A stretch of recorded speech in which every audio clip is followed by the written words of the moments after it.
si esto es verdad, rinde cuentas, Fox, ¿no? Y si tu esposa está haciendo coyotaje en Los Pinos, pues dinos qué es lo que está haciendo y sanciona a los empresarios y que haya sanciones administrativas para el propio Vicente Fox, porque la esposa no es que pudiera estar manejándose de este modo sin la complicidad del marido. Después llega el gobierno de Felipe Calderón e hice exactamente lo mismo, solo que pues las investigaciones se fueron haciendo más complejas y llegué al punto de poder descubrir el involucramiento del gobierno con el cártel de Sinaloa, fue ahí con los casos de Genaro García Luna, etcétera, etcétera, ¿no? Y también el poder estaba muy incómodo. Pero ya en el sexenio de Felipe Calderón, dijéramos que el poder presidencial se hizo un poco más cínico, ¿no? De un modo u otro, la transparencia había generado una especie de vacuna para el propio corrupto, ¿no? Bueno, la gente ya sabe lo que está. Si la gente no exige, si al ciudadano pareciera le da igual y se habitúa a la corrupción, entonces yo me vuelvo cada vez más corrupto y más cínico. Después llega el gobierno de Enrique Peña Nieto con el caso de los estudiantes, que en particular yo investigué, está el caso de la Casa Blanca, etcétera, etcétera. A ninguno de estos presidentes le ha gustado rendir cuentas. Todos estos presidentes han dicho somos inocentes, no tenemos que ver con ese abuso de poder, no tenemos que ver con esos desvíos de recursos. Estos tres presidentes han mentido. Le han engañado a la sociedad. En el libro El Rey del Cash, Elena Chávez aborda temáticas muy similares a los modelos de corrupción que existen en México. Lo que describe Elena en El Rey del Cash es un modelo de corrupción que podría aplicar no solo a este sexenio, sino a muchos anteriores. Y es sano para la sociedad conocerlo. En el derecho romano, desde los antiguos romanos, que son los padres del derecho penal, que hoy en día está vigente en prácticamente todas las partes del mundo, hay una figura esencial para llegar a la verdad y a la justicia. Y esta figura esencial es el testigo. El testigo que no es víctima directa y el testigo que tampoco es copartícipe y se convierte pues en una especie de testigo colaborador como existe en los sistemas de justicia penal en diferentes partes del mundo, sino estamos hablando de un testigo que por una serie de razones personales, esencialmente personales, estaba ahí mirando y escuchando los eventos. A mí me consta, yo conocí a Elena en el 2004, llegué a estar como invitada a su departamento ahí en Sevilla. Me consta cómo estaba ahí César Yáñez, me consta cómo César Yáñez era terriblemente indiscreto. A César le gustaba, cuando uno estaba en su casa, le gustaba hacer claridad, hacer muy claro que él sabía todo de todos.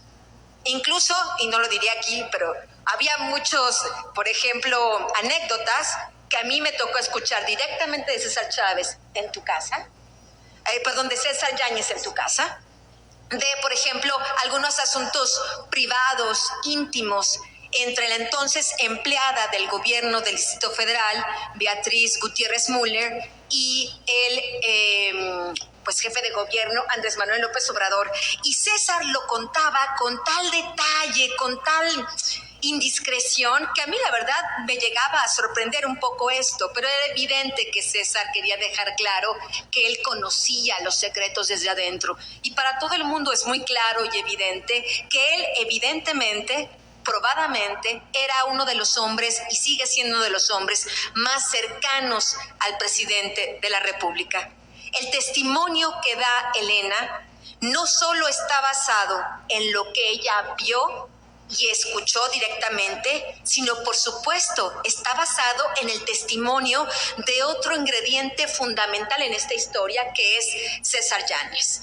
Y es a través de esta testimonial que Elena nos da en El Rey del Cash, que nos abre una serie pues diría yo, de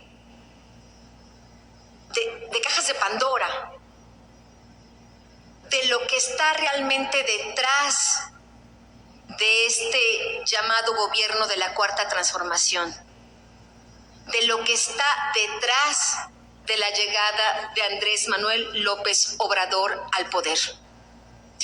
Yo, como lo comenté en su momento en el 2011, porque esta es una cosa de la que yo hablé en el 2011, incluso en YouTube está ahí mi propia testimonial, cuando en aquella época los círculos del Buzón Ciudadano, que eran círculos de Andrés Manuel López Obrador pro AMLO, me invitaban afanosamente a todos sus eventos políticos. Ahora no me invitan, por supuesto, pero en aquel entonces me suplicaban ir, me lo recuerdo bien.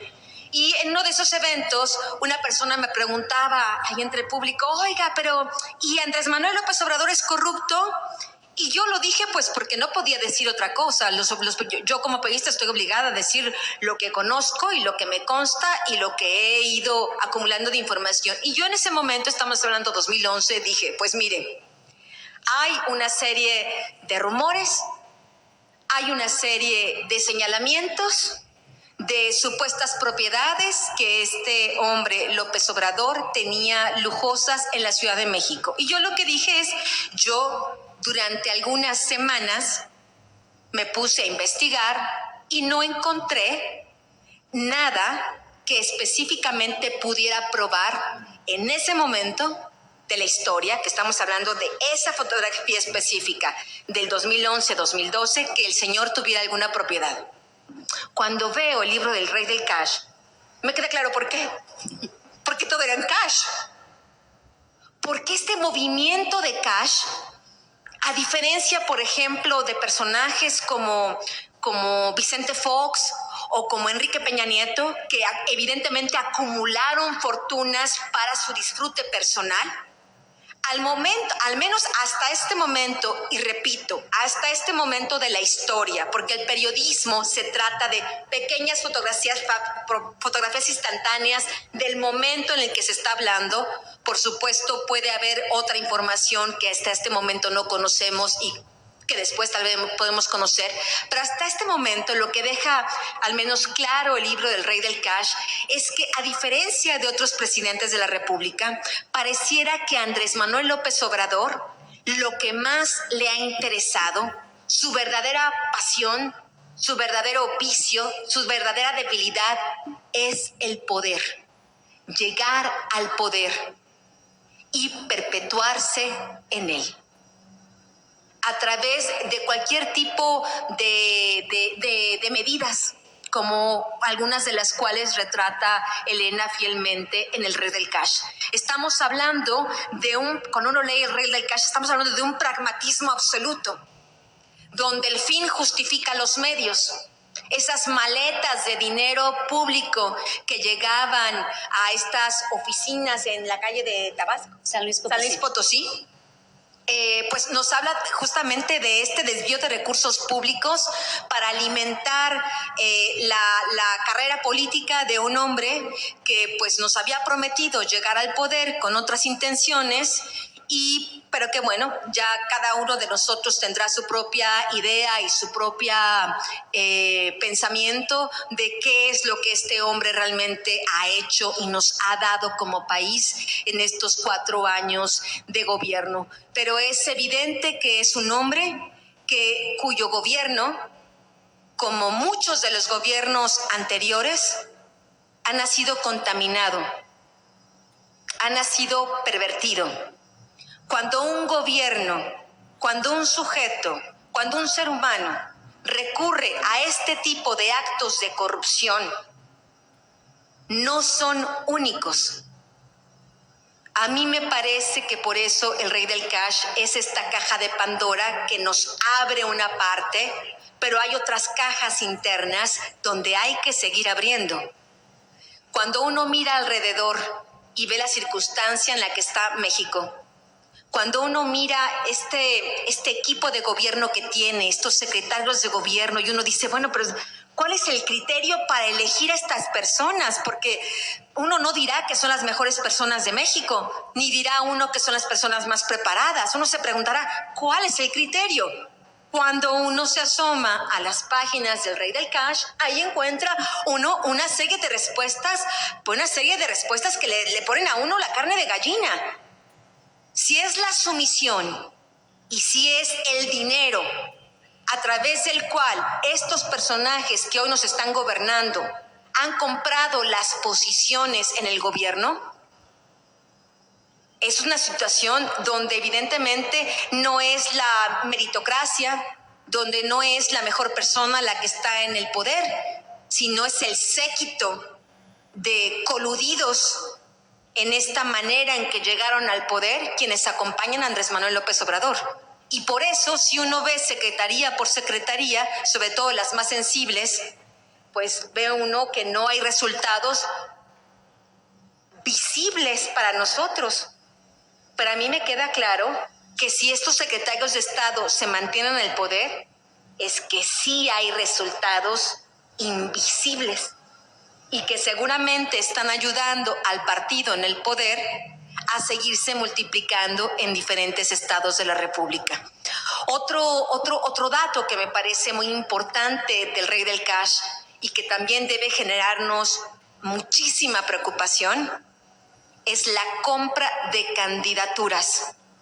Como también es el dinero lo que hace que una persona pueda ser candidato a senador, a diputado, a gobernador y no otra, de nueva cuenta. No es la meritocracia, no es la mejor persona, es quien o es más sumiso o es más lacayo o da más dinero o las dos cosas como características fundamentales para poder ser un candidato de Morena. Y eso tiene que ver con la vida cotidiana de cada uno de nosotros. Si como diputados, si como alcaldes, si como gobernadores tenemos gente que compra las candidaturas y no las mejores personas posibles, pues por eso tenemos al país como está. Vean, analicen los 22 estados que está gobernando este partido Morena. En 2018 no tenían prácticamente nada. Hoy gobiernan en 22 estados de la República. No solo importa que gobiernan, sino cómo gobiernan. Y no solo importa cómo gobiernan, sino quiénes encabezan estos gobiernos y cómo llegaron ahí. Y después, cuando hacemos la ecuación de cómo ocurrieron las campañas en las cuales estas personas llegaron y cómo ocurrieron las jornadas electorales, estamos viendo de nuevo que este mecanismo de corrupción, muy bien expuesto por Elena, gracias a su testimonio, nos abre una puerta para poder entender los otros mecanismos que hacen que nuestro país esté gobernado no por las mejores personas, sino las personas que dieron más dinero para comprar las candidaturas. Y la gran pregunta, y aquí se los dejo como reflexión, que es una cosa en particular que yo estoy investigando,